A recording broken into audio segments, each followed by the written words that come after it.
What mic should I buy to record my keyboard sound tests?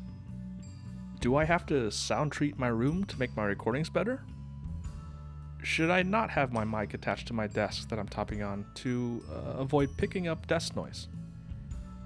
Whether you've had one of these questions or all of these questions, just like me, I'm hoping that this video will give you sufficient answers to those questions that we think about when recording our sound tests. Like the majority of my videos, these are my thoughts, and I encourage you to continue to research your questions by watching other videos or reading other articles.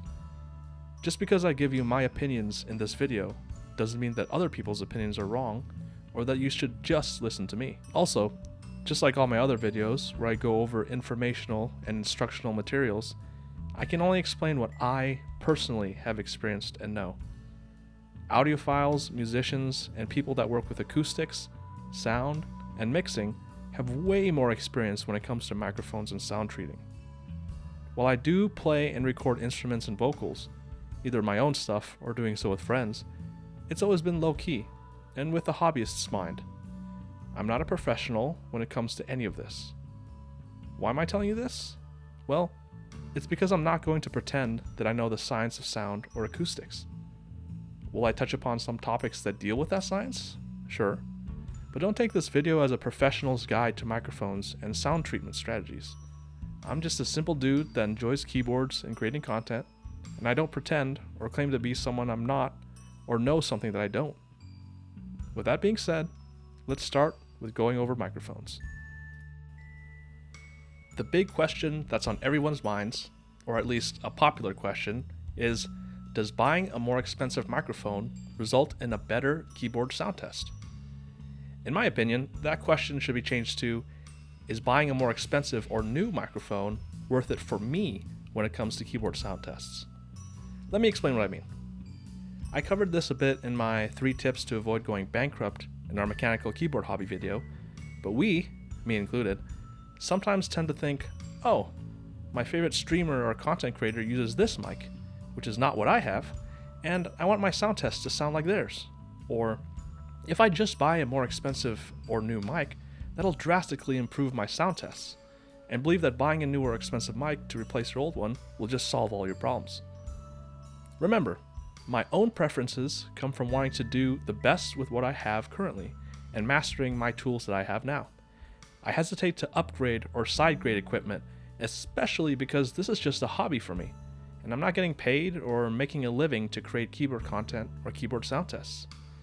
If you are getting paid or making a living to create keyboard content or sound tests, then it may be worth to upgrade your gear, especially your mic. However, even in those situations, I'd recommend you continue researching and really understand if it's a mic issue or if it's something you can fix either by understanding how your mic works and getting the most out of your current mic, or proper mic placement, and eventually, later on in this video, sound treatment of your recording space. There's an exception to this, just like everything, but I wouldn't recommend just buying XYZ mic because you think your sound test will be better. Why? Well, there are many different factors that impact not only your sound tests, but how the board actually sounds. I'm not talking about switches, plates, keycaps, material of the board, and so on, because we know that those factors do determine how a board sounds, but I'm talking about your surroundings and factors that aren't the board itself. If you're getting a lot of desk noise and rumbling in your sound tests, maybe it's because your mic is sitting on your typing surface, either on a boom arm or on its own microphone stand. Could the stand or boom arm absorb and dampen desk noise? Sure. But generally you want your mic to not be attached or touching your typing surface at all. A new or more expensive mic may still end up picking up that same desk noise and rumbling as your old mic. It could even be how your board's feet are implemented to give off that sound, which a new mic probably isn't going to fix. It could also be the type of microphone that you have and the polar pattern of that microphone. If you have a microphone with a cardioid polar pattern, which means it's most sensitive and picks up noise from the front of the mic, as opposed to the sides or the back of the mic, and you don't realize this, you might have been pointing your microphone in the wrong direction, resulting in muted or muddy sounds. If you have a microphone with an omnidirectional polar pattern, and you don't understand why the microphone is picking up your breathing behind the mic as you're typing, it's because omnidirectional polar patterns pick up sounds all around itself. Different polar patterns are useful for different scenarios, and I'll link a written guide that explains the most common polar patterns in the video description. So you might not have to buy a new mic. You may just be pointing the microphone in the wrong direction, or picking up interference or background noise that you don't want, and your mic is just fine once you figure out its polar pattern. Or it could be because you don't understand the type of microphone you have. Dynamic mics, small diaphragm condensers, large diaphragm condensers, ribbon mics, they're all useful in their own ways. And not all dynamics are going to sound the same, just like how not all condenser mics are the same. It could also be your audio interface if you're using an XLR cable. If you don't use the right settings, you may get a less than ideal sound, given that the audio interface isn't broken or anything like that. It could be your mic placement. You might be placing your microphone too close to your keyboard, or placing your microphone too far away from your keyboard. Or it could be all three, or even more factors. What I'm trying to say is that there are dynamic microphones that are super sensitive, there are condenser microphones that aren't as sensitive, and it just all depends on the combination of polar pattern, type of microphone, your overall surroundings, your mic placement, and more. Also, keep in mind that some microphones tend to be brighter, meaning they emphasize higher frequencies, and are trebly. Other mics tend to be more muffled, or dark, or warm, making sounds seem more bassy and accentuate lowered frequencies. Mics can be so different that you may hear a sound test of a board sound slightly different depending on what mic is used. For example, my AT2020 and NT1 compared to my Samson mics. True, we're comparing large diaphragm condenser mics versus dynamic mics, but my point still stands. Some mics inherently sound different than others when picking up keyboard typing sounds. Let's take a quick listen to those four from my most recent sound test of my friend's Ellipse.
It's not always a clear answer as to whether buying a new or expensive microphone will improve your sound tests, because there are so many factors when it comes to mics. If you know your space and you know how to use your mic, you can probably make your $50 mic work, as opposed to getting a $500 mic, especially when it comes to capturing keyboard sounds. When it comes to capturing vocals or instruments, there are more factors in determining what's the best mic for you. But in our hobby, if you learn how to work with the mic that you have, your sound test should be just fine. Unless you are a professional and are able to sink a lot of time and or money in capturing as accurate a sound test as possible. For us hobbyists in general, our current mics are generally just fine. It all comes down to the question that we talked about at the beginning of this section. Is buying a more expensive or new microphone worth it for me when it comes to keyboard sound tests? Everyone's situations are different. Whether it be lack of space or not wanting to spend money to buy another C-stand or to suspend your microphone in a way that's not attached to your desk, that's fine. When I borrow my friend's microphones to do my 6-way sound tests, the only two mics that aren't attached to my typing surface are the Lewitt 040 match pair small diaphragm condenser mics and my phone mic. The Rode NT1 5th generation, Audio-Technica AT2020, Samson Q2U, and Samson Q9U are all attached to boom arms that are attached to my typing surface where my desk is. Is that ideal? No, but due to my own space limitations, as well as not wanting to buy more C-stands, and the fact that I don't market my sound test as professional grade, I'm fine with this. I'm not a professional keyboard content creator or someone that's fine-tuned their setup to be as accurate as possible. This is why I have disclaimers on all my videos in the description. I make sound tests not to perfectly depict how a keyboard sounds, although with the Ellipse, in my opinion, they do almost a perfect job of this since they aren't attached to my desk and they sound the closest to what the keyboard actually sounds like to my ears. I put this in my disclaimers. And think about this. Imagine that you capture what your keyboard sounds perfectly with your mic. Even if you do so, that key may not sound exactly the same if placed on someone else's desk or typing environment, and it's not going to sound exactly the same to someone else's ears. Everyone uses their keys in different typing environments, and everybody's ears are different. I'm not bashing people that attempt to perfectly capture their keyboard sounds as accurately as possible. I'm simply saying that even if you capture your sound perfectly with your mic, it may not sound the same to someone else's ears or on someone else's desk. Does that mean you shouldn't be aware of your current recording environment and that you should purposely record with your fan on full, your windows open to pick up the noise of construction outside, or you yelling at your mom to make some pizza rolls when you're in the middle of your typing test? No. What I'm saying is that after taking care of any unwanted noise to the best of your ability and perfecting your mic etiquette, the sounds that you capture when typing on your board may not be the sounds that someone else gets if they use the same exact board in their environment, because they may have a thinner desk that accentuates sounds that you didn't get in your sound test, they may have a bare room without any decorations or furnishings, or their ears simply don't pick up things that your ears do. Even if you do the best that you can with your setup and do the things to the best of your ability, your sound tests may not be accurate to someone else. That doesn't mean that the pursuit to record accurate sound tests is not worthwhile. What I'm saying is that there are factors outside of your control. So don't feel like you have to spend your time and money to be perfect if you don't want to. Do the best with what you currently have, and don't feel that you're letting anyone down by not producing high quality keyboard sounds or content. You control what you can control, and let the chips fall as they may. Now, if your mic is broken and you need to get a new one, or you've already been researching for a while on upgrading your mic, or you need to get a better one due to work, because your friends over your Discord phone call say you sound like you're underwater, and so on, then sure, buying a new mic is probably fine. I would caution against buying a new mic if yours currently has no issues, just because you think that it'll make your sound test better though. At least, until you've thought about changing other factors that affect your sound. If you've done your research, I'm not stopping you, since it's your money at the end of the day. If you find an insane deal on a mic that retails for way more, and if you've researched and adjusted other sound factors as much as possible, then buying a new mic might be a good move. Then, there are some people that state, for keyboards specifically, you should never use dynamic mics, and you should always use condensers, especially small diaphragm condensers. Or because that's what people use when they record instruments like guitars or drums and whatnot. Well, let me tell you that some dynamic mics were used when recording some of the most well-known songs and instruments. Just because a mic is a dynamic mic doesn't mean that it's bad for a keyboard sound test. In general, you can make the mic that you have work. What I'm advising is to be cautious and don't spend your money without looking at all your options. Maybe you can get a bit more out of your mic if you adjust other aspects of your sound environment. There's a difference between an educated purchase versus an impulse buy. Let's move on to the next part of this video, sound treating. Let's talk about the idea of purposely installing or placing items, foams, and material to improve the acoustics of your room. Unless you're sitting in a room with literally nothing in it, besides a laptop on the floor and that's it, chances are your room is already somewhat treated. From posters on the wall, to picture frames, to your bed, your dresser, your computer monitor, and so on, sound is already being affected. Again, similar to my 3 tips to avoid going bankrupt video, and similar to the points that I touched on in the microphone portion of this video, a less than ideal setup should never prevent you from creating content, especially when it comes to keyboard sound tests. I don't mix music, record music in my room, or even listen with headphones 99% of the time in my daily life. For me, ignorance is bliss. I have a few friends that explain that they hear this sound or pick up so-and-so for my sound test videos, or go on about how I can really hear the bass in this song using these Sennheisers versus just using a cheap pair of Sony earbuds. I listen respectfully, and I understand and learn the best I can, but honestly, I usually either don't care or don't pick up on these things myself. Do I know that I don't have the most optimal setup when it comes to recording sound tests? Absolutely. Does that stop me from creating content or enjoying myself? No. And neither should you. It may be something that I'll be interested in investing both in terms of money and time down the road, but as long as this is just a hobby for me, I'm happy making content in suboptimal environments. For the average hobbyist that doesn't have a background in recording music or mixing, chances are your room is perfectly fine for what you're trying to do. If you're a professional or being paid to create content, or decide to pursue making keyboard-related content to the point where it's an important aspect of your life, then sure, paying close attention to how your room is acoustically is important. So, what is sound treating? Simply put, it's a way to eliminate bad noises and make your recordings sound good. Maybe the way that sound is reflected in your room results in your keyboard sound test having a lot of echoes, or the way your room is really accentuates some unwanted noise from your sound test. Treating your room acoustically could be beneficial. By the way, I'm assuming that you already have all other sound factors dialed in. Mic etiquette, not turning up the volume on your TV to watch your favorite football team when you're doing your sound tests, and picking up the voice of the commentators and so on. So I'm only going to talk about sound treating your room as if you've already done the best you can with all other factors. And keep in mind, I'm only talking about keyboard sound tests. Of course, treating your room is beneficial when it comes to mixing and listening, but since that's not my area of expertise, or hobby that I'm interested in, I'm not going to pretend to know anything about those things. Anyways, what can you do to improve your sound test setup? If you pick up a lot of reverb or echoing when you're typing on your keyboard during your sound tests, you could mount some sound panels like those foam squares or other items to effectively absorb those echoes or reverbs. Certain frequencies will be absorbed and overall sound can be improved.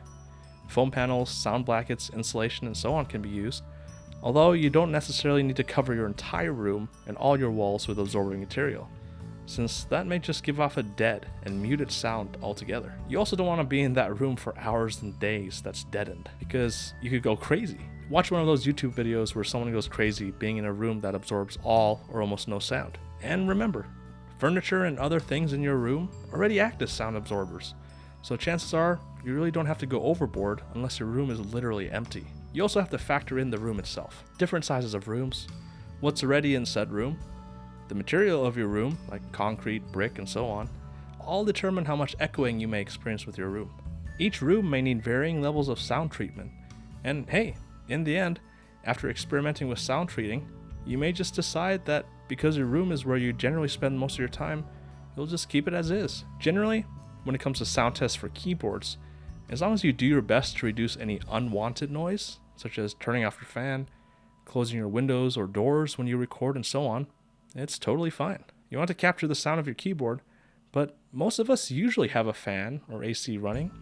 We listen to music, and usually there are noises going on all around us to the point where we're trying to eliminate every source of noise that isn't a keyboard could very well just be a fool's errand. Does that mean you shouldn't have proper etiquette and record sound tests when your wife is vacuuming the house? Of course not. I'm just saying, don't get too discouraged. If you can't sound treat your recording environment or have some sort of background sound like your computer or AC running, control what you can control, and don't think that you have to record sound tests a sound booth or spend money and time to upgrade your setup. There's nothing wrong with experimenting and coming up with alternatives when it comes to sound treating, but similar to just impulse buying a mic thinking that'll solve all your problems, treating your room is undoubtedly beneficial, but is it worth it for you? I encourage you to see what you can do with the things you have now, or find affordable, low-cost alternatives before you splurge and create a recording studio for your sound tests. But hey, if you do, it's your money, and I won't stop you. There's nothing inherently bad about sound treating your room, and most of the time it's beneficial no matter what you do. But it's up to you to determine if it's worth it for you at this current stage when it comes to keyboard sound tests. The majority of us don't use our keyboards in an environment that is as treated as a recording studio, and most of us already have some sort of sound treatment in the form of furniture and other things in our room. A little treatment may be useful, but you don't want to go overboard. I'll link an article about sound treating, and just like microphones, please feel free to read other articles, watch YouTube videos, and research as much as you want. There are many affordable ways to treat your room as well as improve your mic etiquette out there. So what's my setup? And what's my thought process on what mics I use and what I do? Well, personally, I have kids, a wife, a full-time job, and numerous other hobbies and things that I spend my day doing or dabbling in. At this moment of my life, making professional grade keyboard content And sound tests is not as important as those other things in my life. That doesn't mean that I just half-ass my videos or sound tests. It means that I enjoy the hobby as is currently, and I enjoy my content creation for what it is. A low stress and chill way to enjoy keyboards and keyboard related items, as well as helping out others. I still look to improve and make better content, which will be a never-ending process for me. And if I spend more time and effort into making better content, would my content quality increase? Without a doubt. But right now, I'm happy learning and improving at my own pace without dedicating my entire life to this hobby or making content. There's also an argument between actual gear issues and skill issues. I'm a firm believer in getting the most with what I have currently. Could I go out and upgrade my entire setup to have state-of-the-art microphones, a better computer, awesome cameras, and so on? Absolutely. But until I get the most out of what I currently have and learn how to improve my setup on a budget, I'm not gonna just go out and buy gear. I'm going to learn and improve my skills with what I have. My current recording space is my home office. I have a bunch of shelves, books, posters, pictures, and furniture in that room. There's a blank portion of wall. It's either super high up and close to the ceiling, or purposely blank, as my wife likes to decorate and change what the room looks like every now and then. I don't have any sort of foam or sound panels, because my furniture and pictures and whatnot do more than enough for me when it comes to eliminating any sort of bad noise or echoes. If we ever renovate or buy a new house in the future, it would be cool to set up a sound booth or recording studio so my friends and I can record our band sessions at my house. But for the time being, I'm happy with my current setup, and I'm happy with how my sound tests sound like. That doesn't mean that I won't continue to improve, but right now, I'm pretty happy with where I'm at. When it comes to mics, I actually only have two mics: the Samson Q9U and Q2U. The AT2020, NT1, and Lewitt matched paired mics are not owned by me, and I borrow them every now and then from my friend, who's an actual audiophile and sound enthusiast. The Q2U is set up with my work computer for my video calls, and I use the Q9U for literally everything else, from recording my guitars, to Discord call with friends, and voiceovers like what I'm doing now. The only time I use the mid boost is when I'm talking, and when I record sound tests, I turn off the mid boost and turn off the low pass filter, as well as take the pop filter off. Like I said earlier, only the Lewitt 040 match pair and my phone mics are not attached to my typing desk. I just don't have enough room to set up a rig overhead or use more than one C-stand in my current room, so the other four mics are attached on boom arms in contact with my desk. I may be picking up desk noise when I type, and I understand that. My setup may not be optimal, but it works for me. And for now, I'm happy with how it is. Again, I don't pretend to be someone I'm not. I'm just a hobbyist that does this for fun. I'm not a content creator that makes it his life goal to make content or spend the majority of his day creating content. Again, this doesn't mean that I don't try and improve every single time I make videos or record videos. It's just that I improve slowly, as I don't allocate as much time and effort as maybe a full-time content creator does. I allocate my time appropriately given the seriousness of which I take content creation, because other aspects of my life are more important. We can get so addicted to a hobby that the rest of our life suffers. I'm not talking about giving up on your dreams, because if your dream is to become the world heavyweight champion of the world, go for it. I'm talking about being purposeful and spending your time with things that you determine are important, and not wishing that you would have focused more on your family or your friends or your job versus being 50 years old and trying to be the next George Foreman by spending the majority of your day in life boxing. Balance is important. And with some athletic endeavors, once you're out of your prime, chances are you'll have to focus your time and efforts elsewhere. Whether those analogies are applicable to your own lives, that's for you to decide. Understand that you only have limited time on this earth, and appropriate your time and money wisely. For me, personally, I have no dreams of becoming a content creator or sustaining myself solely with keyboard content. So I'm fine that my setup isn't the most optimal. I'm perfectly happy with the time and effort I've allocated and continue to allocate in this hobby. And if that ever changes, you'll definitely know. Well, there you have it. Another video that I planned on being short and covering material quickly and concisely has yet again become a 30-minute video. Well, I hope it's not longer or near 30 minutes once I finish editing whatsoever, but we'll see. Anyways, if you've just skipped to the end or just want a refresher on what this video is all about, yes, sound treating your room may be beneficial for keyboard sound tests, but chances are, unless you have echoing in your recordings or have zero furnishings whatsoever, you already have some sound treatment, and the amount of treatment that you'll need to do to get your room to a point that's adequate is probably minimal when it comes to keyboard sound tests. When it comes to microphones, unless you were already planning on getting a new microphone for work or something else, your current microphone is broke, or you've done your research already and have decided on making an educated purchase after understanding that there's more to sound test than just your microphone, chances are your current microphone is just fine. And playing with your setup, or really mastering your microphone and working with what you have, may be the better option, especially when it comes to recording sound tests for keyboards. As always, these are just my opinions, and by no means law. You, yourself, are in control of your own money, and you decide what to spend your money on. As long as you've done your research and make sure you aren't impulse buying, that's all I can ask for. Again, I appreciate all of you, and thanks for watching.